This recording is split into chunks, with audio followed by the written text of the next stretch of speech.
Hey guys, Uncle Chris here. Viewing tayo ngayon dito sa Aldo Residences. And this time, we're in a tandem 4-bedroom, 131 square meter penthouse unit. So tara, samahan niyo ako. Mabilis lang, pakita ko sa inyo. Okay?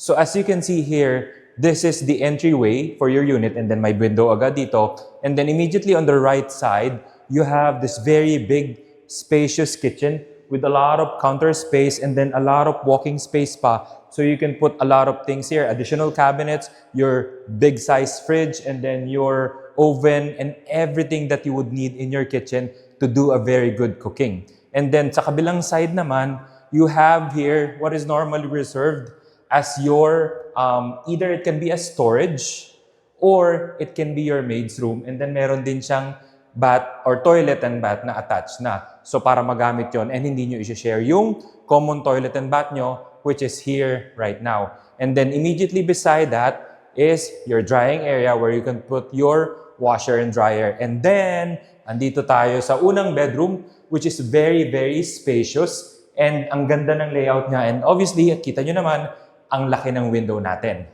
So moving on, this is your very, very big living and dining area combined, which has access to your common balcony. So, nandyan, pwede nyo gamitin yan if you've got guests. Alright? So, moving on. So, this is a little smaller, yung bedroom na to.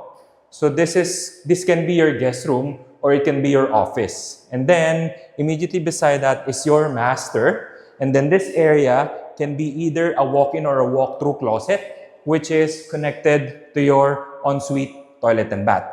Alright?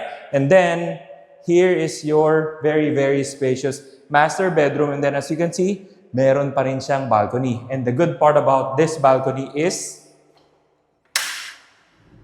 sarili nyo tong balcony na to. So this balcony is not shared dun sa common balcony natin. So this is private and accessible only to the master bedroom.